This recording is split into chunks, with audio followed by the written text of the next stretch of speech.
এক, দিন মজুরি, কিষান কামলা, পাট খাওয়া, সন্ধ্যায় টাকা শেষ।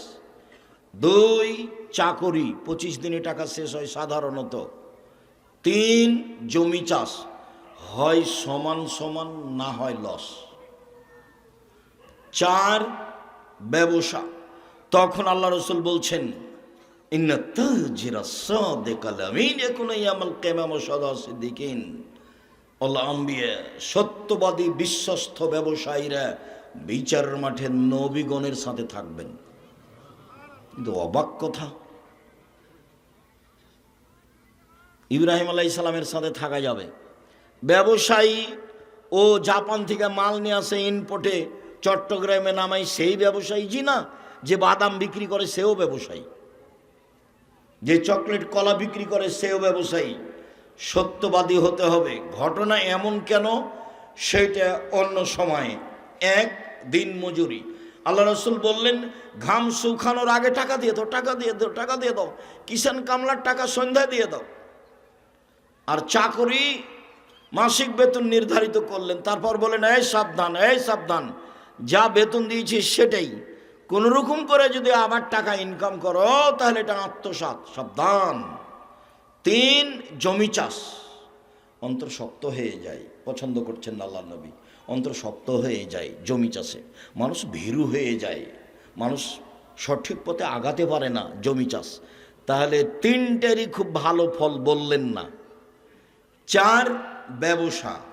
তখন বলছেন, সত্যবাদী বিশ্বস্ত ব্যবসায়ীরা নবীদের সাথে জান্নাতে থাকবেন। শুধু তাই নয়, আবার বলছেন, ইয়া মাশারাত তুজ্জার, হে ব্যবসায়ীরা শোনো, ইন্নাল বাইআ ইয়াহজারুল কিযব ওয়াল হালাফ। ব্যবসাতে মিথ্যা কথা চলে আসে, কসম চলে আসে। ব্যবসাতে মিথ্যা কথা চলে আসে, কসম চলে আসে, অজান্তে চলে আসে। ফাসুবহু বিসাদকা, দান করে মিটিয়ে দাও। ব্যবসার সময় এভাবে বললেন। শুধুমাত্র ব্যবসা করে আপনি জাতির উপকার করতে পারেন, অসহায় মানুষের পাশে দাঁড়াতে পারেন। একটু আগে দানের কথা বলছিল, তা ভারত, বাংলাদেশ, পাকিস্তানে আমরা বুঝেছি যে দান চাই তার প্রয়োজনে চাই। মানে আমাদেরকে বুঝাতে ভুল করেছে, আমাদেরকে বুঝতে হবে আমি আমার প্রয়োজনে দান করি। ইবাদতের জগতে সবচেয়ে শক্তিশালী, ক্ষমতাধর, পাওয়ারফুল ইবাদত হলো দান। ইবাদতের জগতে সবচেয়ে শক্তিশালী, ক্ষমতাধর, পাওয়ারফুল ইবাদত হলো দান।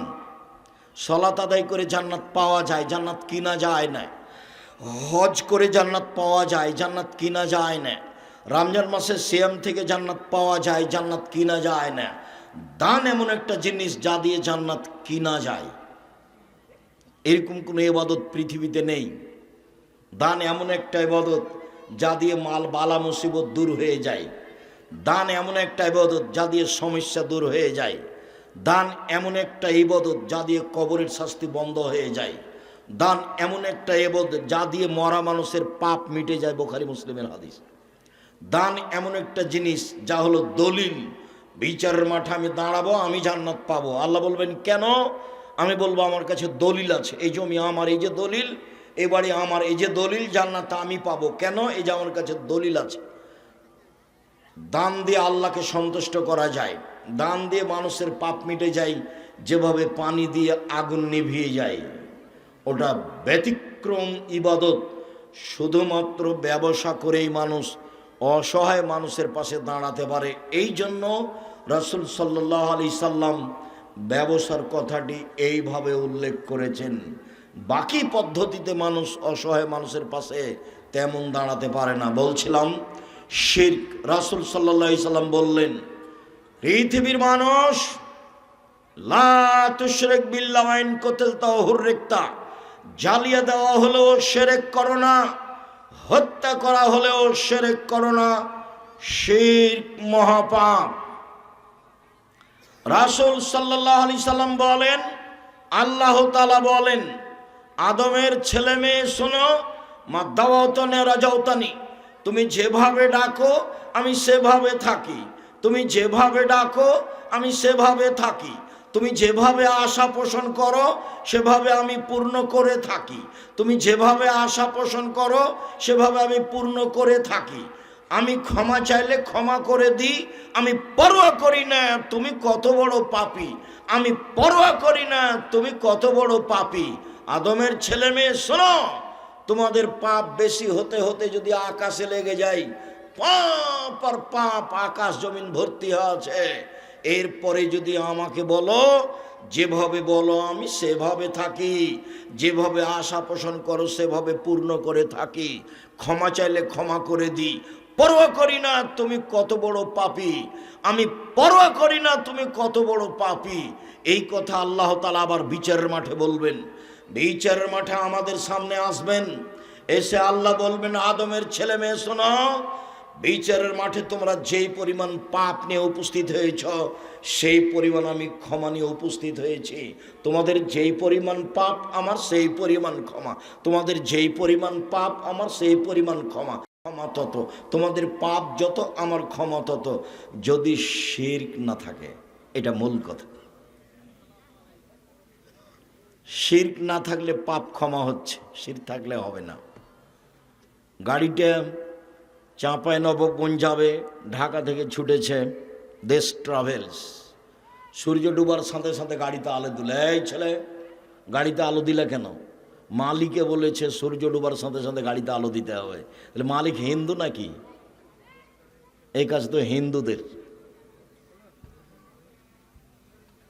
ব্যাপারটা কি বলার সময় বলছে, শাহ মখদুম রহমতুল্লাহ আলাইয়ের পবিত্র জমিনের লক্ষ্যে ছুটছে গাড়ি। শাহ মখদুমের বাবার জমি। অবাক কথা, কালিমায়ের বাবের আকাশ, ওর মায়ের আকাশ, আল্লাহর আকাশ। আমি যখন সিলেট কোর্টে দাঁড়ালাম 5,000 কোটি টাকার মামলা নিয়ে, তা আমাকে জজ বলছে, আপনি কি পিস টিভির আলোচক? বললাম জি। আপনার মামলাটা খারিজ করে দিলাম। সত্য পথে থাকেন, যা হবে হবে, সুলি হোক ফাঁসি হোক, অল্প দিন বাঁচতে এসেছি। আমি শিরক করে বাঁচতে রাজি নই। ইনশাল্লাহ আমি কখনো শিরক করে বাঁচতে রাজি থাকবো না। ঢাকাতে করোনা হয়েছে, এক লোককে দেখতে গেছি, জামিয়া সালাফিকে ভালোবাসে এই জন্য। তখন ওরা 2 ভাই বোন আছে আর ছেলে মেয়ে, আমাকে হাত দিয়ে অনুরোধ করছে, হুজুর ভিতরে যাবেন না, হুজুর ভিতরে যাবেন না, আপনি আমার আব্বার গায়ে হাত লাগান না। বলো কি তুমি? আমি রাজশাহী থেকে এসেছি তোমার বাপের গায়ে হাত লাগিয়ে দোয়া করে যাব, এই জন্য তোমার বাপের গায়ে হাত লাগিয়ে দোয়া করবই। এতে যদি আমাকে করোনা ধরে, আমি বলবো না তোমার বাপের কারণে আমাকে করোনা ধরেছে, আমি বলবো পৃথিবী সৃষ্টির 50,000 বছর পূর্বে আমার নামে করোনা লেখা হয়েছিল, সেই জন্য ধরেছে। আমি তো এইটা বিশ্বাস করি, রাসূল সাল্লাল্লাহু আলাইহি সাল্লাম বলেছেন, মানুষের 4টা জিনিস লেখা আছে পৃথিবী সৃষ্টির 50,000 বছর পূর্বে। 1 হায়াত, জীবন। 2 মরণ। 3 রুজি। 4 রোগ ব্যাধি। সেই দিন যদি আমার করোনা লেখা হয়ে থাকে, তাহলে আজকে আমাকে করোনা ধরবে যদি আমি পাথরের ভিতরে ঢুকে থাকি তবু। আর যদি সেদিন লেখা না হয়ে থাকে, আজকে ধরার কোনো প্রশ্নই আসে না। আমি ইসলামকে এইভাবে বিশ্বাস করি, স্বামীকে করোনা হয়েছে, স্ত্রীকে করোনা হয়নি, দুইজন একসাথে আছে। আর যার করোনা হয়েছে সেই খাওয়ার পরে ফেলে দিচ্ছে, যে ফকিরে খাচ্ছে, ওকে করোনা ধরে না। আর আমি নাকি ওর গায়ে হাত দিলে করোনা ধরবে। অবাক কথা। সতর্কতাই যদি করোনা না ধরতো, তাহলে ঢাকা ফিউচার পার্কের মালিককে করোনা ধরতো না। তারা তো দেশের পানি খায় না। এটা হিসাব নিকাশ কিছু আছে। বোনাইয়া, শিরক করোনা, শিরক মহাপাপ। লোকমান হাকিম বলেন কিভাবে ছেলে মানুষ করতে হবে। আব্বু আকিমিস সালাহ, সালাত আদায় করো। ওয়া'মুর বিল মারুফ ওয়া নাহি আনিল মুনকার, ভালো কাজের আদেশ করো, মন্দ কাজের নিষেধ করো। পিতা ছেলেকে বলবেন, আব্বু সালাত আদায় করো, ভালো কাজের আদেশ করো, মন্দ কাজের নিষেধ করো। তার মানে ছেলে মেয়েকে ভালো কাজ জানতে হবে, মন্দ কাজ জানতে হবে। বাপি জানে না ভালো কাজ কাকে বলে, মায়ও জানে না ভালো কাজ কাকে বলে। চাঁপাই নবাবগঞ্জের নীতিতে বিভা দিয়েছে, কত কি বৈঠক করলো, কত থুবড়া আর কর্কট ক্ষীর কাছে আর কত আমাটা আর কত বরন্তা। তারপরে হঠাৎ একদিন ছেলে হয়েছে, তাই ও বাপ, তাই ও মা। জীবনে দুদিন কানে জানে না বাপ মা কাকে বলে। চলেন আজকে সিরিয়াল দেখাবো ধারাবাহিকভাবে। আব্বু সালাত আদায় করো, আব্বু ভালো কাজের আদেশ করো, মন্দ কাজের নিষেধ করো, তার নাম বাপ। আমার ছেলে খুব ভালো, আমার ছেলে খুব ভালো, গোল্ডেন পেয়েছে, আমাকে বড় ডাক্তার করা লাগবে। ওর উদ্দেশ্যই খারাপ, ওর উদ্দেশ্য সে টাকা ইনকাম। ও দেশে অন্যায় দেখতে পায় না, অবিচার দেখতে পায় না। গাড়িটা যখন ওই ইয়ের দিকে কানসার্টের দিকে যাচ্ছে, মহানন্দার উপরে ব্রিজ, ও টাকা নিচ্ছে কেন? কদিন যে বন্ধ থাকলো, কে টাকা নেই? কেন নিবে? জাঁদাবাজি করে খাও, হিসাব পাও না কেন? দাগাবাজি করে বেড়াও, জুয়ার চুরি করো কেন? রাহাজানি করো কেন? অবিচার করো কেন? অন্যায় করো কেন? পৃথিবী অনেক বড়, নিজে উপার্জন করে নিজে খাই। আরে দিন মজুরি করে খাবো, তাতে কি আছে? মানুষের বাড়িতে কাজ করে খাবো, অরাজকের সাথে আমি নই। দোকানে বসে আড্ডা পিটতে রাজি নই। এশার সালাত আদায় করে বাড়িতে গিয়ে ঘুমিয়ে যাব। দোকানে বসে আড্ডা পিটবো কেন? দোকানে বসে আর একজনের বদনাম কেন? তোমার জীবন 16 আনাই মিছে, মনে রেখো। তুমি, তোমাকে দেখলে আমাকে ওই পদ্য বলে মনে হয় যেই পদ্যে বলা হলো, বাবু বলছে মাঝিকে, মাঝি চাঁদ কেন বাড়ে কমে রে? মাঝি বলছে ওইসব কি আর আমি জানি? আরে দেখি তোর জীবন 4 আনাই মিছে। মাঝি এসব হয় কেন রে? আমি কি জানি? দেখি তোর জীবন 8 আনাই মিছে। মাঝি বল না এসবগুলো কিভাবে হয়? আমি কি আর জানি? দেখি তোর জীবন 12 আনায় মিছে। বাতাস উঠেছে, নৌকা হিলে উঠেছে। মাঝি বলে বাবু সাঁতার জানো বাবু? তো বাবু বলছে না রে মাঝি না। মাঝি বলছে এখন বাবু তোমার জীবন 16 আনায় মিছে, তোমাদের বাপ বেটার জীবন 16 আনায় মিছে। আমি আব্দুর রাজ্জাক বিন ইউসুফ বলে গেলাম। জীবনে কিছু করে গেলে না তোমরা, শুধু মানুষের সাথে অন্যায় অবিচার করে গেলে।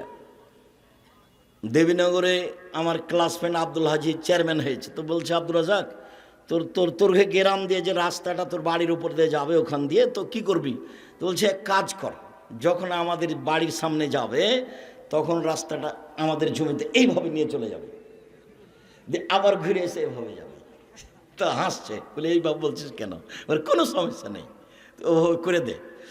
তার যদি মনে করিস যে 5 জনকে জিজ্ঞাসা করে করব, তো এই এন্তাজ মেম্বারকে বলিস যেটা বলবে সেটা করিস, বলে তোরা আসবি না, ওসব কাজে আমি যাই না। ওই সামাজিক এসব নোংরা কাজে আমার মুখের উপর আর একজন কথা বললো, এটা আমি জানি। ওদের যেটা ভালো লাগবে দখল করে নিতে বল। আমার ভাগ্নি বলছে যে ওরা এই বলছে, তুমি চুপ থাকবে, যা করবে করে নিবে। সম্মানিত দিনী ভাই বোন, জীবনে প্রতিশোধ নেবেন না, সফল হবেন। প্রতিশোধ নেবেন না জীবনে, আর কারো বদনাম করবেন না। যা হবে হবে, ধসে যাক, বহে যাক, ডুবে যাক, মান সম্মান হারিয়ে যাক, তাতে আসে যায় না। পাল্টা তার বদনাম করতে রাজি নই, করব না বদনাম, যা হবে হবে। তার বিরুদ্ধে মামলা করব না, জমি দখল করেছে।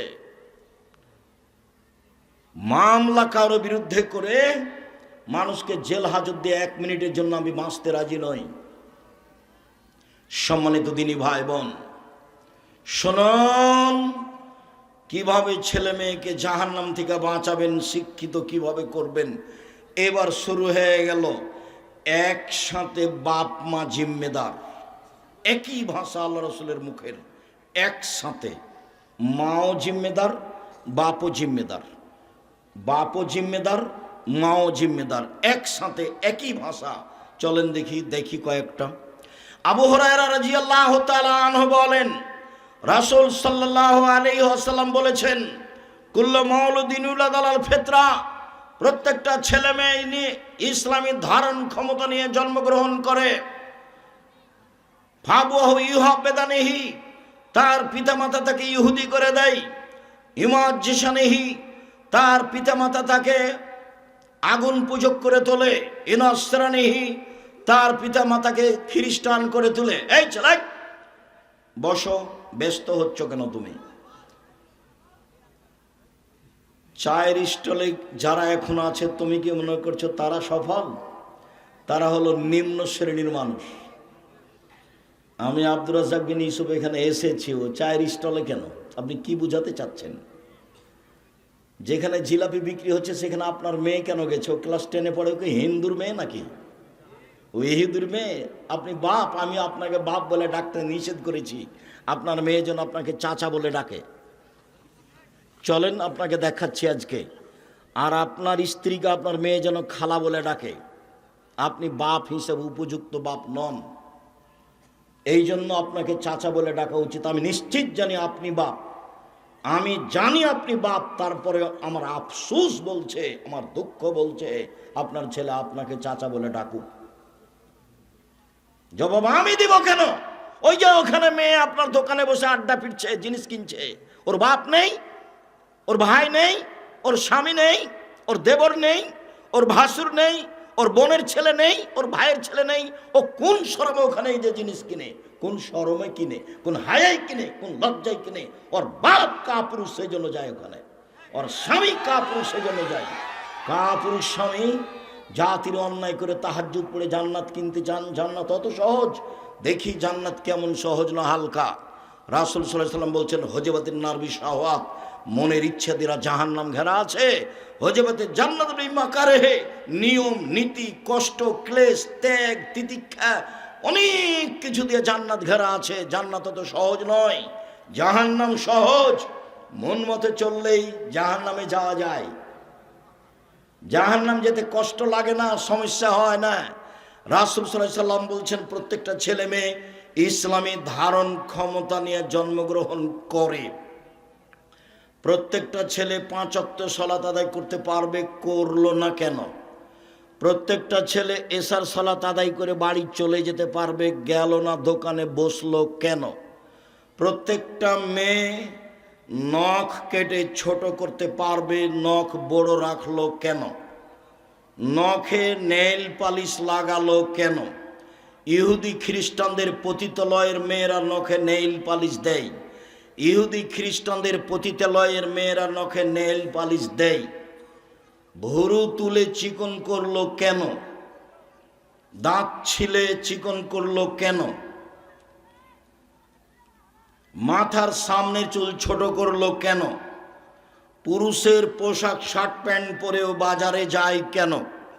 ভ্যানিটি ব্যাগ কাঁধে করেও বাজারে যায় কেন? ওর স্বামী নেই, ওর বাপ নেই, ওর মানেও গেল কেন? রাসূল সাল্লাল্লাহু আলাইহি ওয়াসাল্লাম বলছেন, ওর বাপ মা ওকে যেতে বলেছে, সেই জন্য গেছে। আমি বলিনি, আল্লাহ রাসূল বলছেন ওর বাপ মা। ওর বাপ মা ওকে ইহুদি করেছে, ওর বাপ মা ওকে খ্রিস্টান করেছে, ওর বাপ মা তাকে আগুন পূজক করেছে। ওর বাপ মা যেভাবে গড়ে তুলেছে, ছেলে মেয়ে সেভাবে গড়ে উঠেছে। চাঁপাই নবাবগঞ্জের ভাষায়, সঙ্গ দোষে লোহা ভাসে। লোহা পানিতে ছেড়ে দিলে ডুবে যাবে, কিন্তু লোহা যদি কাঠের সাথে লাগিয়ে দেওয়া হয় তাহলে ভাসবে। এর বাপ মা হচ্ছে সঙ্গ। সবচেয়ে কাছের মানুষ পিতামাতা, তার পিতামাতাই তাকে পশু বানিয়েছে, সেই জন্য পশু হয়েছে। বুঝেও বুঝে না ওরা, অন্তর আছে বুঝে না, দেখেও দেখে না ওরা, চক্ষু আছে দেখে না, শোনেও শোনে না ওরা, কান আছে শোনে না। উলায়েকা কাল আনাম, তারা পশু প্রাণীর মতো, তারা গরু ছাগলের মতো, তারা কুকুর শ্রীগের মতো, বালু মাজাল বরং তার চেয়ে খারাপ। ভ্যানিটি ব্যাগ হাতে করে চলে গেল বাজারে আপনার মেয়ে, তখনও সে পশু প্রাণী নয়, তখনও সে গরু ছাগল নয়, তখনও সে কুকুর শ্রীগাল নয়। তো কাকে আল্লাহ এ কথা বললেন? আপনি কে? আপনার স্ত্রী কে? একই শব্দ দুইজন। চলেন দেখি। আব্দুল্লাহ ইবনে ওমর রাদিয়াল্লাহু তাআলা আনহু বলেন, রাসূল সাল্লাল্লাহু আলাইহি ওয়াসাল্লাম বললেন, আর রাজুলু রাইন ফি আহলি বাইতিহি ওয়া হুয়া মাসউলুন আন রায়াতিহি। যে বাড়ির মালিক, ছেলে মেয়ের বাপ, স্ত্রীর স্বামী, তাকে তার ছেলে মেয়ে সম্পর্কে বিচারের মাঠে জবাব দিতে হবে। জবাবে পরাজয় হলে জাহান্নাম হবে। তাহাজ্জুদ দিয়ে বিচারের মাঠে টিকতে পারবে না স্বামী স্ত্রী। ওয়াল মারআতু রাইয়া ফি বাইতি যাওজিহা ওয়া ওয়ালাদিহি, স্ত্রী স্বামীর বাড়িতে ছেলে মেয়ের জন্য দায়িত্বশীলা। বিচারের মাঠে তাকে তার দায়িত্ব সম্পর্কে জিজ্ঞাসা করা হবে। এই মা যদি বিচারের মাঠে জবাব দিতে না পারে, তাহলে এই মা তাহাজ্জুদ দিয়ে বিচারের মাঠে টিকতে পারবে না, ফলাফল খারাপ হবে। হাদিস বুখারী মুসলিম। আগেরটা ছিল বুখারী মুসলিম, এটাও বুখারী মুসলিম। চলেন 3। আবু হুরায়রা রাদিয়াল্লাহু তাআলা আনহু বলেন, রাসূল সাল্লাল্লাহু আলাইহি সাল্লাম বলেছেন, কুল্লু নাফসিন মিন আদম সাইয়্যিদ, আদম সন্তান সবাই কর্তা, তাকে জবাবদিহি হতে হবে। ও রাজুল রাইন রাজুল সাইয়্যিদুন ফি বাইতি আহলিহি, স্বামী পিতা এই বাড়িতে কর্তা, তার কর্তৃত্ব সম্পর্কে জবাবদিহি হতে হবে। ওয়াল মারআতু রাইয়া ফি বাইতি যাওজিহা ওয়াল মারআতু সাইয়্যিদা ফি বাইতি যাওজিহা ওয়া ওয়ালাদিহি, স্ত্রী ছেলেমেয়ের মা কর্ত্রী, বিচারের মাঠে তাকে তার কর্তৃত্ব সম্পর্কে জিজ্ঞাসা করা হবে। শুনুন, নিজের কাজ করে যে তাকে বলে কর্মী, অপরের কাজ দেখে যে তাকে বলে কর্তা। নিজের কাজ করে যে তাকে বলে কর্মী, অপরের কাজ দেখে যে তাকে বলে কর্তা। আপনি 5 ওয়াক্ত সালাত আদায় করলেন, আপনি কর্মী। আপনার ছেলে মেয়েকে সালাত আদায়ের জন্য বললেন, তখন আপনি কর্তা। আপনার স্ত্রী নিজে সালাত আদায় করলো, তখনও মহিলা কর্ত্রী। ছেলে মেয়েকে ঘুম থেকে উঠালো, সালাতের জন্য বলে দিল, আম্মু পেশাবখানায় ঢোকার সময় দোয়া পড়ে ঢোকবা, ওঠার সময় দোয়া পড়ে আসবা, ডান হাতে গিলাস ধরবা, ডান হাতে বদনা ধরে বাম হাতে পানি খরচ করবা, পানি খরচ শেষ হয়ে গেলে সাবান দিয়ে মাটি দিয়ে হাত মেজে নিবা। এইটা হলো মা, এখনো হলো কর্ত্রী। নিজের কাজ করে যে তাকে বলে কর্মী, অপরের কাজ দেখে যে তাকে বলে কর্তা। দেখি আপনার স্ত্রী বাড়িতে কি কর্ত্রী আর আপনি কি কর্তা। আপনার স্ত্রী বাড়িতে কি করে? ভালো করে রান্না করতে পারে, সেই জন্য আপনি খুশি। আর আপনি একটা ভালো চাকরি পেয়েছেন, সেই জন্য আপনিও খুশি। আর ও ব্যাংকে চাকরি পেয়েছে, সেজন্য লোন নিয়েছে, লোন নিয়ে আমনরাতে বা রহনপুরে বাড়ি করেছে 5 তলা, সবাই খুশি। ওই বাপ কি জানে যে ওর জানাজা হবে না? জানাজাই বাতিল। লোন নিয়ে যে বাড়ি করেছে, ওর জানাজা হবে না। রাসূল সাল্লাল্লাহু আলাইহি সাল্লাম সালাতে সালাম ফিরার পূর্বে একটা দোয়া পড়তেন, আল্লাহুম্মা ইন্নী আউযু বিকা মিন আযাবি জাহান্নাম, আউযু বিকা মিন আযাবিল কবর, আউযু বিকা মিন ফিতনাতিল মাসিহিদ দাজ্জাল, আউযু বিকা মিন ফিতনাতিল মাহি ওয়াল মামাত, আল্লাহুম্মা ইন্নী আউযু বিকা মিনাল মা'সাম ওয়াল মাগরাম। তোমার কাছে বাঁচতে চাই বড় পাপ হতে, তোমার কাছে বাঁচতে চাই ঋণ কর্য হতে, আল মা'সাম ওয়াল মাগরাম। তোমার কাছে বাঁচতে চাই বড় পাপ হতে, তোমার কাছে বাঁচতে চাই ঋণ কর্য হতে।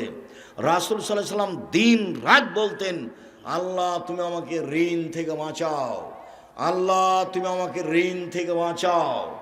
রাসূল সাল্লাল্লাহু আলাইহি সাল্লাম জানাজাতে দাঁড়িয়ে বলতেন, এই শোনো, এই লোকের ঋণ আছে নাকি? বলে আছে। ঠিক আছে, আমি গেলাম। কেউ পরিশোধ করার আছে? জি আছি আমি। ঠিক আছে, তুমি পরিশোধ করে দাও, জানাজা করালাম। এই লোকের ঋণ আছে? জি। কেউ পরিশোধের আছে? নেই। আমি চলে গেলাম, জানা যায় নাই তার। আর এখন তো লাশ রেখে চলছে ঘন্টার ঘন্টা বক্তব্য। আরো যদি দল পার্টি করে থাকে তাহলে আরো। মরার সাথে সাথে তাকে জানাজা দিয়ে মাটি দিতে হবে, এটা আদেশ। আদেশ ধুয়ে মুছে গেছে।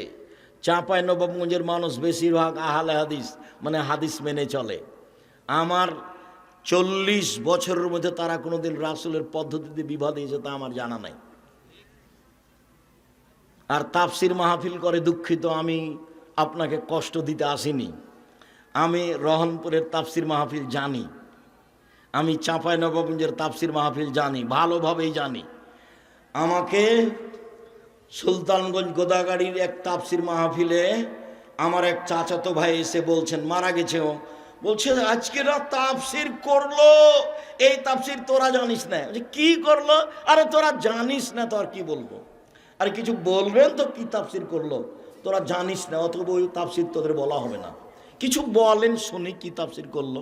তখন বলছে শোন, ছাড়বি না যখন শোন, কি বলেন দেখি। আদম আলাইহিসসালাম ঘুম থেকে উঠে দেখেন পাশে সুন্দরী টকটকে ঝকঝকে মহিলা। আদম আলাইহিসসালাম হাত বাড়ালেন, ফেরেশতা বললেন থামেন। আদম আলাইহিসসালাম বললেন কেন? মোহর দিতে হবে। আদম আলাইহিসসালাম বলছেন মোহর আবার কি? তখন ফেরেশতারা বলছেন মুহাম্মদ সাল্লাল্লাহু আলাইহি সাল্লামের উপরে 1000 বার দরুদ পড়ে দিতে হবে, এই হলো মোহর। দুঃখিত, নাউজুবিল্লাহি মিন জালিক। পৃথিবীতে সবচেয়ে বড় শিক্ষিত মানুষ আদম আলাইহিসসালাম। আল্লাহ বলছেন কোরআন মাজিদে আমি আদমকে সব কিছু শিখিয়ে দিয়েছি। পৃথিবীতে এমন কোনো জিনিস নাই, কীট পতঙ্গ নাই যেটা আদম আলাইহিসসালাম জানতেন না। পৃথিবীর সবচেয়ে বড় শিক্ষিত মানুষ আদম আলাইহিসসালাম সব কিছু জানতেন।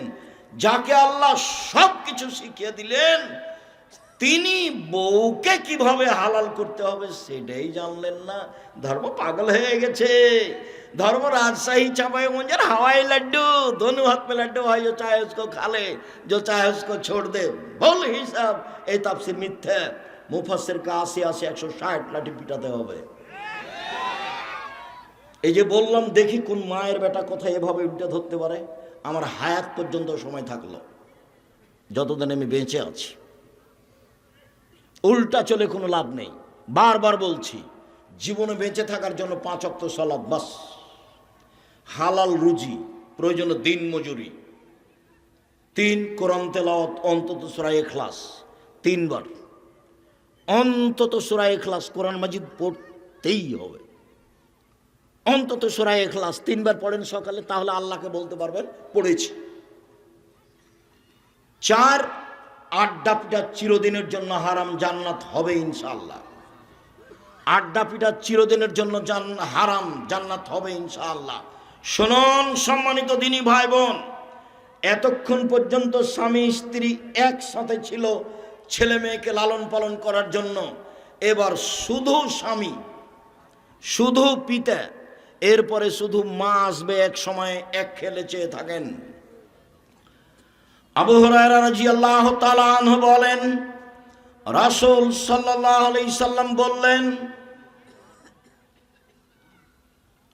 মান ওয়ালাদালাহু ওয়ালাদুন ফালিহসান ইসমাহু, কারো যদি ছেলে মেয়ে জন্ম নেয়, পিতা যেন সুন্দর একটা নাম রাখে। ও আদাবাহু, তাকে যেন শিষ্টাচার শিখিয়ে দেয়। পিতার ১ নাম্বার জিম্মেদারি, ছেলের একটা সুন্দর নাম রাখতে হবে। আপনার ছেলের নাম এত বড় কেন? শেষে পীর ফকিরদের মতো আওলাদের রাসূল ৩টা ৪টা জড়িয়ে বলছেন। আবার আমি যখন জিজ্ঞাসা করছি তোমার নাম কি, তখন একটা বলল, তখন আপনি আর আপনার স্ত্রী ২জন মিলে বলছেন ভালো নাম বলো আব্বু, ভালো নাম আব্বু বলো, ভালো নাম আব্বু বলো। ২জন মিলে শয়তান বলে ডাকেন, আর এখন ভালো নাম বলবে? ২জন কি আসলেই মানুষ? স্বামী স্ত্রী কি আসলেই মুসলমান? এই নাম আপনি রাখলেন কিভাবে? আল্লাহ রাসূল বলছেন পৃথিবীর মানুষ শোনো, সবচেয়ে উত্তম নাম রাখো আব্দুল্লাহ, আব্দুর রহমান, আব্দুর রহিম, আব্দুল সত্তার, আব্দুল জব্বার, আব্দুর রাজ্জাক, আব্দুল গাফার, আব্দুল হামিদ, আব্দুল মুসাব্বির। গুণবাচক নাম রাখো। ২ নবীদের নাম রাখো, ঈসা, মূসা, মোহাম্মদ, আহমদ, ইব্রাহিম, ইদ্রিস, ইয়াহিয়া, সুলাইমান, দাউদ। নাম মায়েরা খেয়েছেন দুনিয়াতে, রতন নাম রাখলেন কেন? আমি আপনাকে বাপ বলিনি। আপনাকে যদি আমি অশিক্ষিত প্রমাণ করতে না পারি, আমি জাতির সামনে বক্তব্য দেব না। আপনাকে যদি আমি অশিক্ষিত পিতা প্রমাণ করতে না পারি, আমি জাতির সামনে বক্তব্য দেব না। ৩০ বছর থেকে বলছি, ৭ দিনের দিন আকিকা দিতে হবে, ৭ দিনের দিন নাম রাখতে হবে, ৭ দিনের দিন মাথা নেড়ে করে চুল সম পরিমাণ রূপা মূল্য দান করতে হবে। ১ 7 দিনের দিন নাম রাখতে হবে। 14 দিনে চলে না, 21 দিনে চলে না, জীবনে একদিন চলে না, 7 দিনের আগে চলে না।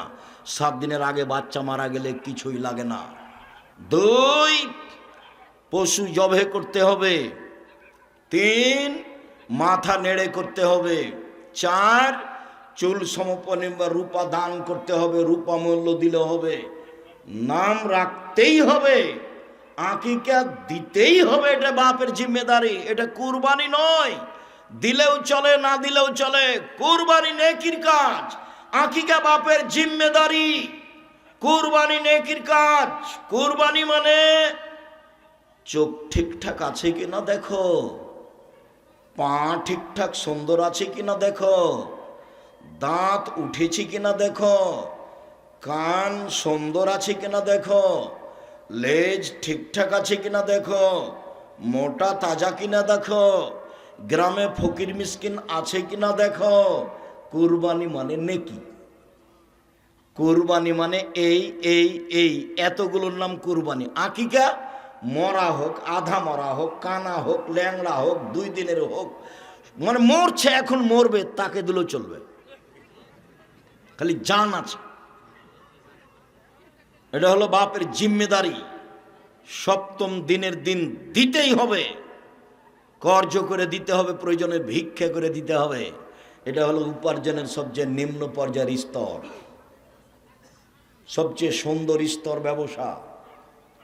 তারপরেরটা জমি চাষ, তারপরেরটা চাকরি, তারপরেরটা দিনমজুরি, আর শেষে আছে ভিক্ষা। আসছে এক পর্যায়ে ছেলে মেয়েকে ভিক্ষা করে পড়াতে হবে। আসছে, দেখেন, আপনাকে আমি প্রমাণ দেখিয়ে ছাড়ব। শুনুন সম্মানিত দিনী ভাই বোন, ছেলে মেয়েকে শিষ্টাচার শিখাতে হবে। শিষ্টাচার কি জিনিস? শুধু নাম শুনেছি শিষ্টাচার, কোনোদিন বুঝিনি কাকে শিষ্টাচার বলে। লন্ডনের একটা বড় জায়গা আছে বার্মিংহাম। ফজরের সালাত আদায় করে নাস্তা করতে বাড়িতে ঢুকলাম। আগে আগে বাড়ির মালিক যাচ্ছে, পিছে পিছে আমি যাচ্ছি। বাড়ির ভিতর থেকে একটা ছেলে বের হয়ে আসলো, 18-20 বছর বয়সের ছেলেটা এসে বলল গুড মর্নিং। পিতাও বলল গুড মর্নিং। আমি পিছে আছি, এখন আমি কি করতে পারি? আমি অবাক হয়ে গেলাম। খেতে বসে বলছি, ভাইজান, লন্ডন টাকা উপার্জন, টাকা ইনকাম করতে এসেছি, আদর্শ বিক্রি করতে আসিনি। এটা হতে পারে না। ওর জন্য গুড মর্নিং, আর আমার আপনার জন্য আসসালামু আলাইকুম। 1 কোটি গুড মর্নিং এক পাল্লায় দেন, আর একটা আসসালামু আলাইকুম এক পাল্লায় দেন, দেখি কোনটা ভারী হয়। আপনি আমাকে 1 গ্লাস পানি দিলেন, আমি বললাম থ্যাংক ইউ, এটা একটা আদর্শ। ভাইজানকে 1 গ্লাস পানি দিলেন, উনি বললেন জাযাকাল্লাহ খায়ের, এটা একটা শিষ্টাচার, এটা একটা আদর্শ। বলেন কোনটা ভালো? 1 কোটি থ্যাংক ইউ এক পাল্লায় দেন, আর একটা জাযাকাল্লাহ খায়ের আপনি এক পাল্লায় দিয়ে ওজন করেন, দেখি কোনটা ভারী হয়। জাযাকাল্লাহ খায়ের আল্লাহর পক্ষ থেকে জিবরাইলের মাধ্যমে মুহাম্মদ সাল্লাল্লাহু আলাইহি ওয়াসাল্লামের মাধ্যমে আমাদের কাছে এসেছে, আর থ্যাংক ইউ মানুষে বানিয়েছে। দুটো সমতা হতে পারে? কোনোদিন হবে না। ছেলে মেয়েকে আদর্শ শিখিয়ে দিল, শিষ্টাচার। বাপ মা জানে না কাকে শিষ্টাচার বলে। আব্বু বাড়িতে সালাম দিয়ে ঢোকো, তার নাম শিষ্টাচার। সালাম দিয়ে বাড়ি থেকে বের হও, তার নাম শিষ্টাচার। আব্বু ডান পায়ের জুতা আগে পরো, তার নাম শিষ্টাচার। বাম পায়ের জুতা আগে খোলো, তার নাম শিষ্টাচার। জামার ডান হাতটা আগে গায়ে লাগাও, তার নাম শিষ্টাচার। খোলার সময় বামটা আগে খুলো, তার নাম শিষ্টাচার। মসজিদে ঢোকার সময় ডান পা আগে দাও, তার নাম শিষ্টাচার। বাম পা পরে দাও, তার নাম শিষ্টাচার। ডান কাতে ঘুমাও, তার নাম শিষ্টাচার। রাস্তায় মানুষ পড়লে তাকে সালাম দাও, তার নাম শিষ্টাচার। পেশাব পায়খানায় ঢুকলে দোয়া পড়ে ঢোকো, তার নাম শিষ্টাচার। বের হয়ে আসলে দোয়া পড়ে বের হয়ে আসো, তার নাম শিষ্টাচার। দরজা বন্ধ করলে বিসমিল্লাহ বলো, তার নাম শিষ্টাচার। খাদ্যদ্রব্যাদির পাতিল ঢাকার সময় বিসমিল্লাহ বলো। পাতিলের এক পাশ থেকে ভাত তরকারি উঠাও, তার নাম শিষ্টাচার। বাচ্চারা এক পাশ থেকে খাবে, তার নাম শিষ্টাচার। ডান হাতে খাবে, তার নাম শিষ্টাচার। বাম হাতে পেশাব পায়খানা করার পরে পানি খরচ করবে, তার নাম শিষ্টাচার। শিষ্টাচার কাকে বলে? ইসলামে এক গিলাস পানি পান করলে 5টা শিষ্টাচার লাগে। অবাক ধর্ম। এর আগে ছিল যেটা, সেটার নাম জাহেলিয়াত, আর এখন যেটা এসে সেটা ইসলাম। 1 মিনিট, এই ছেলে, কোনো কাজ আমাকে দেখায়ও না। জাহেলিয়াত দেখাচ্ছি তোমাকে, আর ইসলাম দুইটা মুখামুখি। জাহেলিয়াত আল্লাহ বলছে, ওয়াকারনা ফি বুয়ুতিকুন্না ওয়ালা তাবাররুজনা তাবাররুজাল জাহেলিয়াতিল উলা। হে মুসলিম মহিলা, তোমরা বাড়িতে থাকো।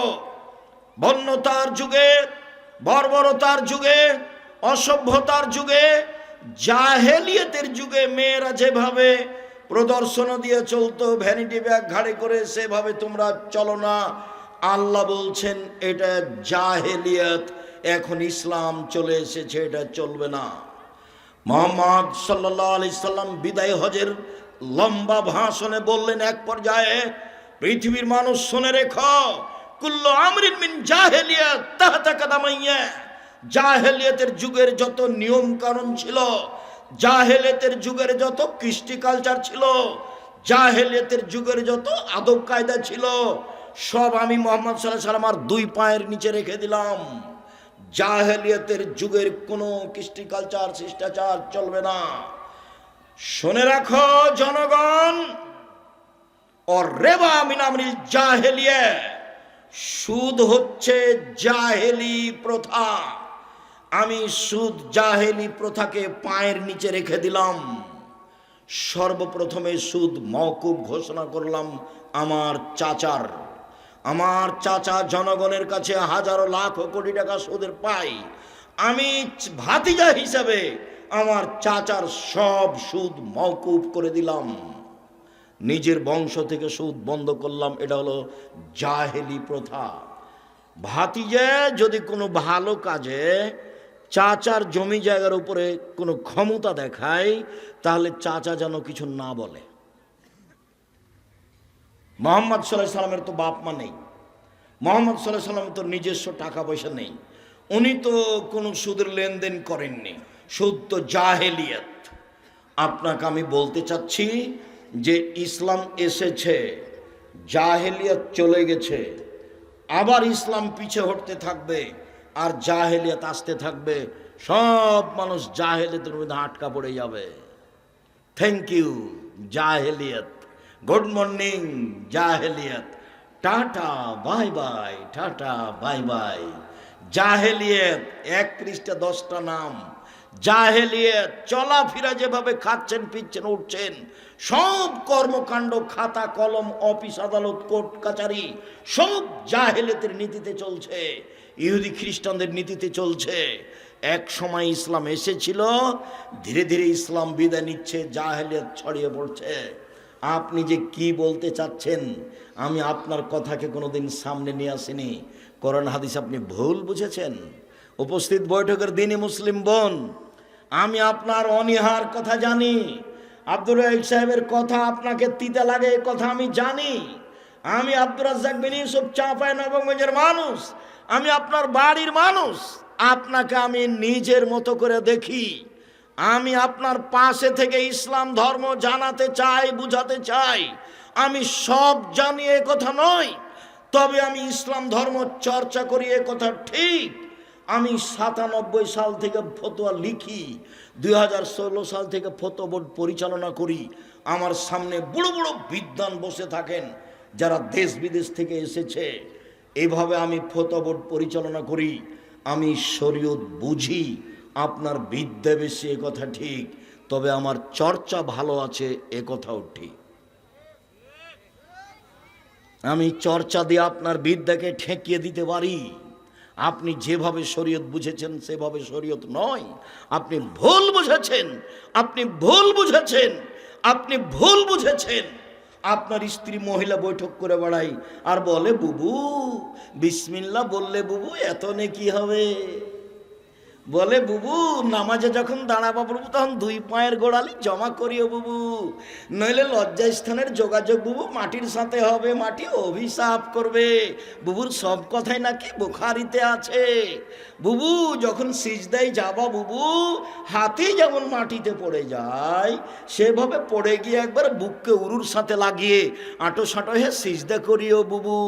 বুবুর সব কথাই নাকি বুখারিতে আছে। বুবুর কথা আমার তদন্তে শতকরা 70% মিথ্যা আছে। বুবুর কথা ফাজাইলে আমলের মতো। বুবুর কথা কেমন? ফাজাইলে আমলের মতো। ফাজাইলে আমল। আদম আলাইহিস সালাম 60,000 বার হজ করতে গেছেন ভারত থেকে। ভাইজান 60,000 বার, তাহলে 60,000 বছর বয়সে তো হবে না ভাইজান? একটা মানুষ যদি 60,000 বার হজ করতে যায় তাহলে বয়স 60,000 বছর হইতে হবে না? হজ তো বছরে একবার। তখন আমি এই মুফাসসিরের বক্তব্যকে আর ওই মহিলা বৈঠকের বুবুর ওই তাফসির মাহফিলকে, ওই বৈঠককে আমি বলেছি এগুলো হচ্ছে পুথির গানের মতো। পুথির গান মানে 6 মাসের রাস্তা মর্দ 6 দিনে গেল, ঘোড়ায় চড়িয়া মর্দ হাঁটিয়া চলিল, এলো পুথির গান।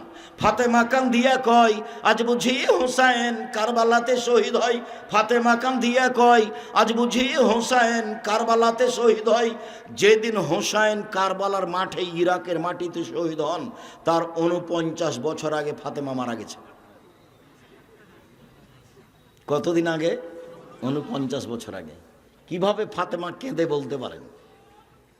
আমার চাচাতো চাচা আমাদের গলিতে এই পুথির বই পড়তো। কি কথা আছে যে গনিয়া দেখে 40 মানুষ মরে কাতারে কাতার, লাখো লাখ কাতারে কাতার, গুনিয়া দেখে 40,000, মানে মরলো লাখ লাখ, কাতারে কাতার গুনিয়া দেখছে 40,000, মানে সবই মিথ্যা কথা। ঠিক এইরকমই আপনি আমার দিনী বোন, আমি আব্দুর রাজ্জাক বিন ইউসুফ চাঁপাইনবাবগঞ্জের মানুষ, আমি দিন ধর্ম নিয়ে চর্চা করি। আল্লাহ আমাকে এই বিষয়ে একটা ভালো স্থানে রেখেছেন। দেশের সবচেয়ে বড় প্রতিষ্ঠান পরিচালনা করি আলহামদুলিল্লাহ। জামিয়া সালাফিয়া দেশের সবচেয়ে বড় প্রতিষ্ঠান, আয়তনে, ছাত্র সংখ্যায়, শিক্ষক সংখ্যায়। শিক্ষক মানে শিরক মুক্ত প্রতিষ্ঠান জামিয়া সালাফিয়া, বিদআত মুক্ত প্রতিষ্ঠান জামিয়া সালাফিয়া, দল মুক্ত প্রতিষ্ঠান জামিয়া সালাফিয়া, সংগঠন মুক্ত প্রতিষ্ঠান জামিয়া সালাফিয়া, হিংসা মুক্ত প্রতিষ্ঠান জামিয়া সালাফিয়া।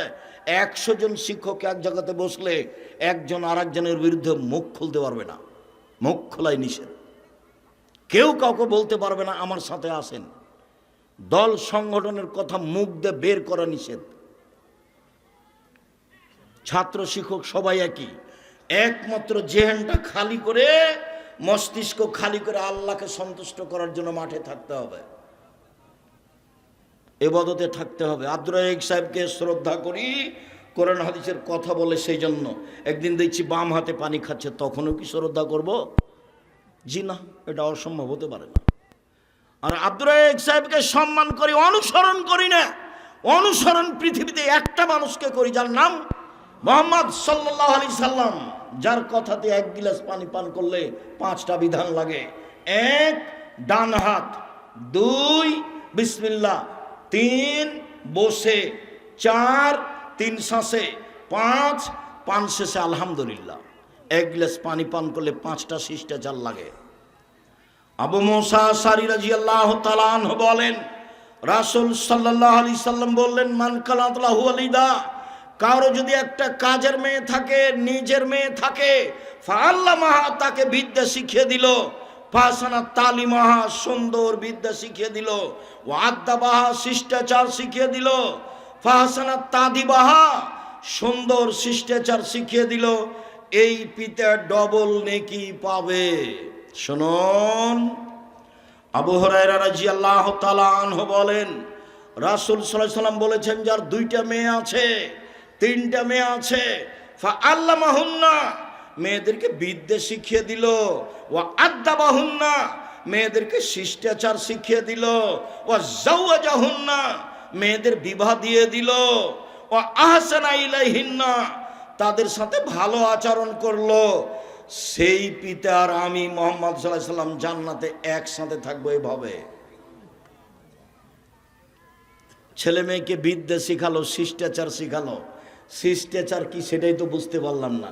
এই ছেলে, তোমাদের ধারণায় কি দোকানে বসে আড্ডা পিটা কি শিষ্টাচার? ল্যাংটা মেয়ে দেখা মোবাইল, এটি কি শিষ্টাচার?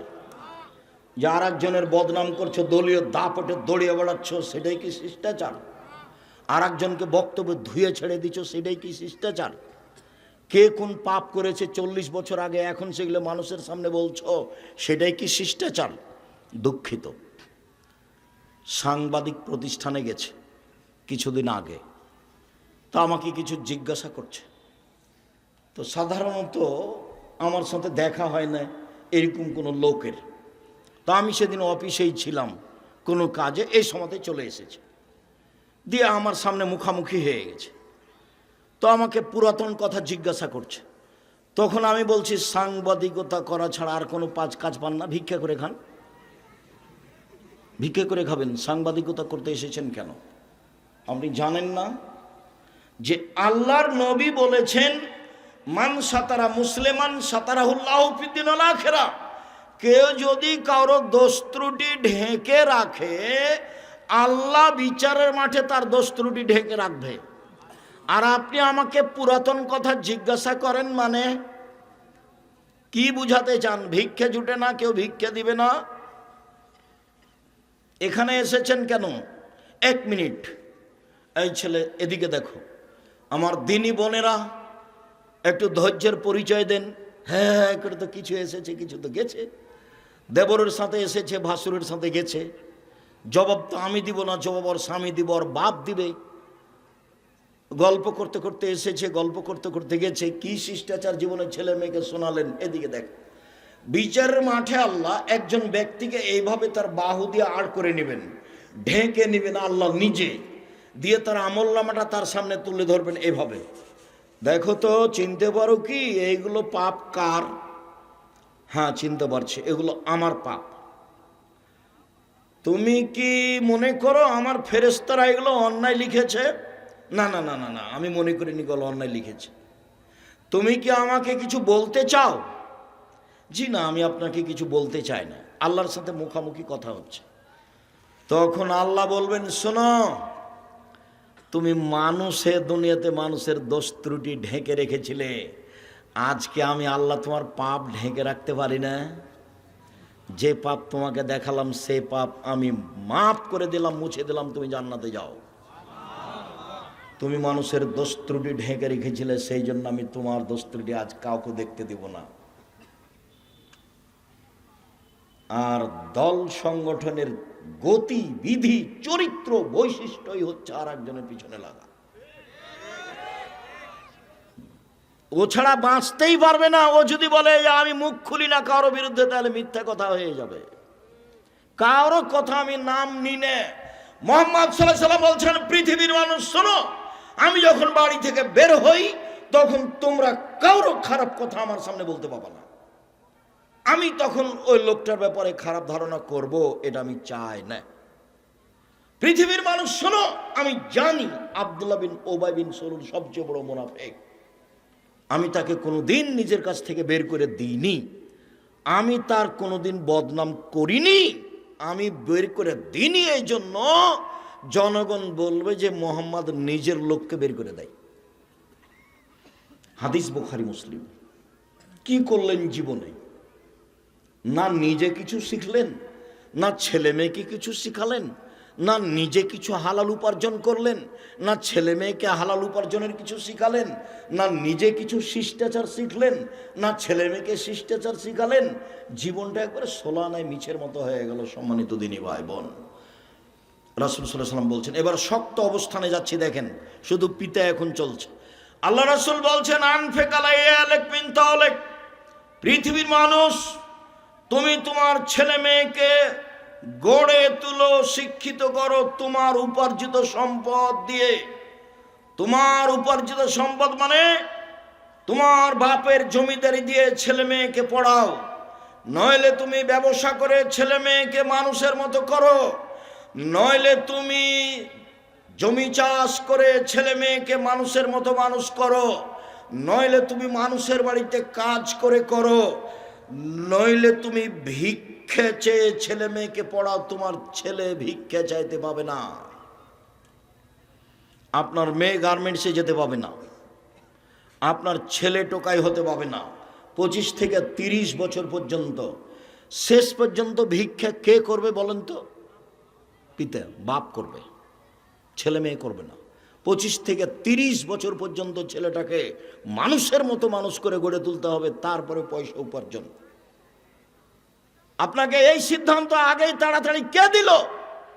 আপনি একটা পরিবারকে কবর দেওয়া পিতা, আপনি একটা অশিক্ষিত পিতা, জাতির জন্য ক্ষতি করেছেন, নিজের ক্ষতি করেছেন, সমাজের ক্ষতি করেছেন। সব অন্যায় আপনার ছেলে মেয়ে করে বেড়াচ্ছে। দুঃখিত, সব সময় আল্লাহকে বলেন, আল্লাহ আমি ছেলে মেয়ে মানুষ করতে চাচ্ছি জাতির জন্য, তোমাকে সন্তুষ্ট করার জন্য, আমি নিজের জন্য করতে চাই না। এভাবে বলেন, চলেন। পরের হাদিস, এই হাদিসের চেয়ে আরো শক্ত অবস্থানে এই হাদিসের পরের বাক্য আছে, আল্লাহ তারফাও আসাকা আদাবান, লাঠিটা পরিবারের উপর থেকে উঠিয়ে নিও না ছেলে মেয়ের উপর থেকে। প্রথমে আব্বু সালাত আদায় করো, আব্বু ভালো কাজের আদেশ করো, মন্দ কাজের নিষেধ করো। 7 থেকে 10, 11 সালাত আদায় করেছ? জি না। দাঁত ভেঙে দেবো, দাঁত ভেঙে দেবো, পিঠের চামড়া তুলে দেবো, যাও সালাত আদায় করো। এই কোথায় ছিলে, কোথায় ছিলে এতক্ষণ? অক্ষরে অক্ষরে তল্লাশি চালাতে হবে, তার নাম পিতা। শক্তভাবে। এবার চলেন আপনাকে আমি শক্ত অবস্থানে আরো পিতা দেখাই। আয়েশা রাদিয়াল্লাহু তাআলা আনহা বলেন, আমরা একদা যুদ্ধ সফর থেকে আসছিলাম, গলার হার হঠাৎ করে হারিয়ে গেল, খুঁজে পায় না, জনগণ আটকা পড়ে গেল, পানি নেই, ওযু করতে পারি না, সালাত আদায় করতে পারি না, এখান থেকে যেতেও পারি না, বিপাকে পড়ে গেলাম। জনগণ আমার আব্বাকে গিয়ে বলল, আপনি জানেন আপনার মেয়ে কি ঘটিয়েছে? আবু বকর সিদ্দিক রাদিয়াল্লাহু তাআলা বললেন, কি করেছে? আপনার মেয়ে গলার হারে হাজিয়ে খুঁজে পাওয়া যায় না, আমরা এখান থেকে যেতে পারি না, পানিও নেই, ওযুও করতে পারি না, সালাত আদায় করতে পারি না। তখন আবু বকর সিদ্দিক আয়েশার নিকটে আসলেন। আয়েশা রাদিয়াল্লাহু তাআলা আনহা বলছেন যে আবু বকর সিদ্দিক এসে ফালাকা জানি লাকজাতান শাদীদা, আমার কোমরের উপরে খুব জোরে মারলেন, এত জোরে মারলেন, ওই সময়ে আমার স্বামী আমার উরু, আমার রানের উপরে মাথা দিয়ে ঘুমিয়েছিলেন। তিনি যদি আমার উরু রানের উপরে মাথা দিয়ে না ঘুমাতেন, তাহলে আমি মায়ের কারণে দূরে সরে যেতাম। 1 মিনিট আমাদের দেশের গতি শোনাই। আমাদের দেশের শ্বশুর যদি মেয়ের ঘরে গিয়ে দেখে যে জামাই মেয়ের উরু রানের উপরে মাথা দিয়ে ঘুমিয়ে আছে, তাহলে ওদিকে আগাবে না এভাবে ঘুরবে? বুঝতে পারলেন না মনে হয়? আমাদের দেশের শ্বশুররা কিভাবে ঘুরবে? পাল্টা এভাবে ঘুরবে না? কিন্তু আরবি পরিবেশ এটা নয়। আয়েশা বলছেন, আমাকে মেরে দিলেন, এসে সবচেয়ে বড় মানুষে মারলেন পৃথিবীর ইতিহাসে, পৃথিবীর শুরু থেকে শেষ পর্যন্ত নবী রাসূল ব্যতীত আবু বকর সিদ্দিক রাদিয়াল্লাহু তাআলার চেয়ে দামি মানুষ জন্ম নেয়নি, নিবেও না। সবচেয়ে বড় মানুষে মারলেন, সবচেয়ে বড় মহিলাকে মারলেন। পৃথিবীর ইতিহাসে মা হাওয়া থেকে শেষ পর্যন্ত আয়েশার মতো কোনো দামি মহিলা জন্ম নেয়নি, নিবেও না। আয়েশা রাদিয়াল্লাহু তাআলা আনহাকে মারলেন, সবচেয়ে বড় মহিলা, সবচেয়ে বড় মানুষের সামনে মারলেন। নবী রাসূল জনগণ নির্বিশেষে সবার চেয়ে দামি মানুষ হলেন মুহাম্মদ সাল্লাল্লাহু আলাইহি সাল্লাম, সামনে মেরে দিলেন। এবার বলি, সবচেয়ে বড় মানুষে মারলেন, সবচেয়ে বড় মহিলাকে মারলেন, সবচেয়ে বড় মানুষের সামনে মারলেন, বিবাহদারী বেটিকে মারলেন, পূর্ণ যুবতী মেয়েকে মারলেন, দিন দুপুরে মারলেন, খোলা মাঠে মারলেন, জামাইয়ের সামনে মারলেন, 1400 মানুষের সামনে মারলেন, হাত দিয়ে মারলেন। আমাদের দেশে আজও যদি যুবতী মেয়েকে বাপ হাত দিয়ে মারতে যায় আর মাছে ছেড়ে খেপে যাবে, হ্যাঁ হুঁশ নাই, বুদ্ধি নাই, মোটা হুঁসের মতন বড় বেটি ছেলেকে এভাবে মারতে যায়, হাত দিয়ে মারতে যায়, কি দেখেন, মানে এ এক আর এক খোঁচলামি। মেয়ে কোনোদিন বাপের কাছে বড় হয় না। সবচেয়ে বড় মানুষে মারলেন, সবচেয়ে বড় মহিলাকে মারলেন, সবচেয়ে বড় মানুষের সামনে মারলেন, জামাইয়ের সামনে মারলেন, বিবাহিতা মেয়েকে মারলেন, পূর্ণ যুবতী মেয়েকে মারলেন, হাত দিয়ে মারলেন, খোলা মাঠে মারলেন, 1400 মানুষের সামনে মারলেন। এত বড় বাপে এত বড় বেটিকে এত বড় মানুষের সামনে এইভাবে মেরে দিলেন। ভুল কোথায় হারটা হারিয়েছে সেই জন্য মেরে দিলেন। আপনার মেয়ে জোহর থেকে দোকানে বসে খালি হ্যাঁ করে হেঁটে বেড়াচ্ছে, তাকে একটু আপনি ধমকও দিতে পারেন না। আপনি আবার বাপ, ছি ঠু, আপনার মতো বাপ মরে যাওয়া ভালো বেঁচে থাকার চেয়ে। যদি মরে যান এতিম হিসেবে ছেলে মেয়ে জামিয়া সালাফে লালন পালন করবে, কোনো সমস্যা নেই। 519 জন এতিম আছে, কালকে যদি আবার 500 জন যায় কোনো সমস্যা নেই ইনশাল্লাহ। 519 জন এতিম অসহায় আছে, 519 জন। আপনার মতো বাপ আমি বেঁচে থাকা চাইনি। এ দেখেন বাপ কেমন, লাঠি দিয়ে কন্ট্রোল করতে হবে প্রয়োজনে। আল্লাহ রসুল বলছেন লাঠি দিয়ে ঝুলিয়ে রাখো। আলোচনার শেষে চলে আসলাম এবার মা, এককভাবে মা। জাবের রাদিয়াল্লাহু তাআলা আনহু বলেন, রাসূল সাল্লাল্লাহু আলাইহি সাল্লামের সাথে আমরা যুদ্ধ করে আসছিলাম মদিনায়। মদিনায় ঢোকার আগে তিনি বলেন, এই শোনো সৈন্য সামন্ত সব এখানে থামো, সকালে বাড়িতে প্রবেশ করব। আমি জাবের বললাম, আল্লাহর রসুল আমি নতুন বিবাহ করেছি, আমাকে বাড়ি যেতে অনুমতি দেন। তখন আল্লাহ রসুল বলেন, জাবের তুমি নতুন বিবাহ করেছো? জি আমি নতুন বিবাহ করেছি। কুমারী মেয়ে বিবাহ করেছো না তালাক প্রাপ্তা মেয়ে বিবাহ করেছো? আল্লাহ নবী আমি কুমারী মেয়ে বিবাহ করিনি, তালাক প্রাপ্তা মেয়ে বেশি বয়সের মেয়ে বিবাহ করেছি। আল্লাহ রসুল বললেন, তুমি কুমারী মেয়ে কেন বিবাহ করলে না? তুমি তার সাথে খেলতেও তোমার সাথে খেলতো। আল্লাহ রসুলের কথার উত্তরে জাবের বলছেন, আল্লাহ নবী শোনেন, আমার আব্বা উহুদের যুদ্ধে শহীদ হয়েছেন 9 জন মেয়ে রেখে। আমার বোনদের সমবয়সের কম বয়সের মেয়েকে আমি বিবাহ করা পছন্দ করিনি 4টা কারণে। আল্লাহ রসুল শোনেন, আমার আব্বা উহুদের যুদ্ধে শহীদ হয়েছেন 9টা মেয়ে রেখে। আমার 9 জন বোন আছে, আমার বোনদের সমবয়সের কম বয়সের মেয়েকে আমি বিবাহ করিনি 4টা কারণে। 1, বেশি বয়সের মেয়ে বিবাহ করেছি যাতে করে আমার স্ত্রী আমার বোনদেরকে বিদ্যা শিখাতে পারে। মা মানে ছেলে মেয়েকে বিদ্যা শিখাবে। 2, বেশি বয়সের মেয়েকে বিবাহ করেছি যাতে করে আমার বোনদেরকে শিষ্টাচার শিখাতে পারে। মা মানে বাচ্চাকে শিষ্টাচার শিখাবে। 3, অলে তুরাজ্জালাহুন্না, বেশি বয়সের মেয়েকে বিবাহ করেছি যাতে করে আমার বোনদেরকে মাথার চুল চিরুনি করে সাজগোজ করে পরিপাটি করে রাখতে পারে। 4, বেশি বয়সের মেয়ে বিবাহ করেছি যাতে করে আমার স্ত্রী আমার বোনদেরকে পাহারা দিতে পারে। মা মানে পাহারাদার। 1 মিনিট, আপনার স্ত্রী ফরজ সালাত আদায় করেছে, সুন্নাত পড়বে, আল্লাহু আকবার বলতে যাচ্ছিল, আর ছেলে এসে দরজায় সালাম দিয়েছে আসসালামু আলাইকুম, তখন আপনার স্ত্রী সুন্নাত পড়বে না, থামিয়ে দিয়ে বলবে, এই আহমদ 20 মিনিট দেরি হলো কেন? আজকে যে তুমি মসজিদ থেকে 20 মিনিট দেরি করে এলে, এই 20 মিনিট তল্লাশি চালাতে হবে মাকে, এটা হলো ফরজ। আর যেটা পড়তে যাচ্ছিল সেটা হলো সুন্নাত। কিছুই যদি বলে না বলে এমনি মা সালাত শুরু করে দেয় তাহলে হলো খালা, এ হলো খালা। আর যদি সুন্নাত বাদ দিয়ে জিজ্ঞাসা করে তাহলে হলো মা, আমি যদি বুঝাতে না পারি আমি অক্ষম। রাসূল সাল্লাল্লাহু আলাইহি ওয়াসাল্লাম ঠিকই বলেছেন, আমরা জাতিকে বুঝাতে পারলাম না বাপ মা কাকে বলে, সেই জন্যই ছেলে মেয়ে বড় হয়ে দাগাবাজি করে বেড়াচ্ছে, জুয়াচুরি করে বেড়াচ্ছে। আপনি যান ওই যে ওইখানে, আপনি যান ওই যে যেখানে টাকা আদায় করছে ব্রিজে, দেখেন কি অবস্থা। এই যে নির্বাচনের দেখেন কি অবস্থা, ওটা আপনারই ছেলে। ওকে দেখে মনে হচ্ছে আস্ত শুকুর কুকুরে, একবারে মানুষের মতো নয় তার চরিত্র। আর ওর রাস্তাতে যদি কেউ কিছু বলে, এই কে রে, একবারে কিছু বলা যাবে না। রাস্তা ঘেরেছে কেন? রাস্তা বন্ধ করলো কেন? রাস্তার উপরে আল্লাহ রসুল যত শক্ত, শরীয়তের কোনো কাজের উপর আল্লাহ রসুল তত শক্ত নয়।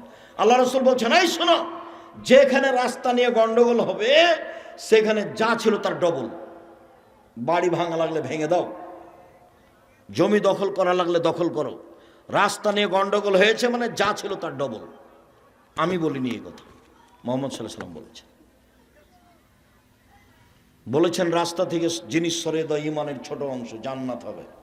এই যে লোকটা জান্নাতে চলে গেছে, লোকটা জান্নাতে চলে গেছে কেন? রাস্তা একটা গাছ পড়েছিল, কেটে সরিয়ে দিয়েছে এই জন্য। হাদিস বুখারী মুসলিম। আপনার ছেলে রাস্তা ঘেরলো কেন? কি দেখাতে চাই? দুঃখিত, আমি বলতে চাচ্ছি আপনি আমার দিনী ভাই, আপনার স্ত্রী আমার দিনী বোন, আপনারা দুইজন আমার ভাই বোন, আপনাকে আমি অন্তর থেকে ভালোবাসি। আপনি আমার কোনো কথাকে শক্তভাবে নিয়েন না, আপনি কঠিন হলেও ভারী হলেও ভালোভাবে নেন। ছেলে মেয়েকে মানুষের মতো মানুষ করে গড়ে তুলেন, আদর করে তুলেন, না হলে শক্তভাবে গড়ে তুলেন, প্রয়োজনে পিটিয়ে গড়ে তুলেন। এই যে পৃথিবীর সবচেয়ে বড় মানুষ মেরে দিলেন, প্রয়োজনে পিটিয়ে ছেলে মেয়েকে লালন পালন করতে হয়। সম্মানিত দিনী ভাই বোন, বর্তমানে যে পরিস্থিতি এসেছে তাতে মানুষ পশু প্রাণীর দিকে আগিয়ে যাচ্ছে, কুকুর শ্রীগালের দিকে আগিয়ে যাচ্ছে, হায়ানার দিকে আগিয়ে যাচ্ছে। সম্মানিত দিনী ভাই বোন, এই ছেলেরা শোনো, তোমাদেরকে আবারও বলছি, দেখো জাতির সাথে এভাবে সাথ দিও না। অল্প উপার্জন করো, 5 ওয়াক্ত সালাতে অভ্যাসী হও যে কোনো মূল্যে। এসব সালাত আদায় করে বাড়িতে ঘুমিয়ে যাও। দেখো এভাবে বড় মোবাইল ব্যবহার করো না। দেখো এভাবে মানুষের পিছনে ছোটাছুটি করো না। একটা সিগারেটের কারণে, 1 কাপ চায়ের কারণে এভাবে রাত রাত জেগে অন্যায় করে বেড়ায়ও না। ভুল হচ্ছে, দেখো ভুল হচ্ছে, দেখো ভুল হচ্ছে। সম্মানিত দিনী ভাই বোন, আমি আলোচনার শেষে এসে বলছি, আমরা চেষ্টা করছি জাতিকে পরকালমুখী করার আর রাসূলের আদর্শে গড়ে তোলার।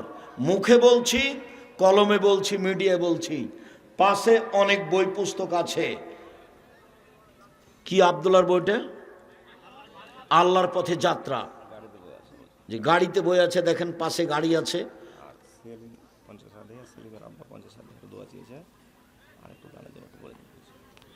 যাওয়ার সময় সবাই সহযোগিতা করবেন, কম হলে ওটা আগে বলতে হতো। সেলিম 50,000 টাকা দিয়েছে, ওর মাও মনে হয় দিয়েছে। আপনারা কিছু দিয়ে অবশ্যই প্রতিষ্ঠানটাকে ভালো করে গড়ার চেষ্টা করবেন। আর আমি যেসব বই কথা বলছি সেগুলো সব উপদেশ বই আছে। আর আমি নামাজ শিক্ষার জন্য হাতে নাতে একটা বই লেখার চেষ্টা করেছি। আপনি সলাৎ ঠিক করেন বুখারী দিয়ে, মুসলিম দিয়ে, রিয়াজুস সলেহিন দিয়ে, আরও যত বাংলা ভাষায় বই আছে। আপনি আব্দুর রাজ্জাক বিন ইউসুফের সলাতের নামাজের বইটাও পড়ে দেখেন। আর হাত তুলে দোয়া করা না করা কত হাদিস আছে, সেগুলো আমি জমা করে রেখেছি, আপনি একটু পড়ে দেখেন। যাওয়ার সময় গাড়িতে সব বই পুস্তক আছে। সকল দিনী ভাই বোনকে বইগুলি সংগ্রহ করার জন্য অনুরোধ জানিয়ে বলছি, আল্লাহ আমাদের যারা মারা গেছে তুমি তাদের কবরের শাস্তি মাফ করো। আমরা যারা অসুস্থ তুমি তাদের আরোগ্য দান করো। আমরা যারা বেঁচে আছি তুমি তাদেরকে তোমার রাসূলের পদ্ধতি অনুযায়ী চলার তৌফিক দান করো। বিশেষভাবে আজকের আলোচনায় আমাদের ছেলে মেয়েকে মানুষের মতো মানুষ করে গড়ে তোলার সুযোগ করে দাও, তৌফিক দাও।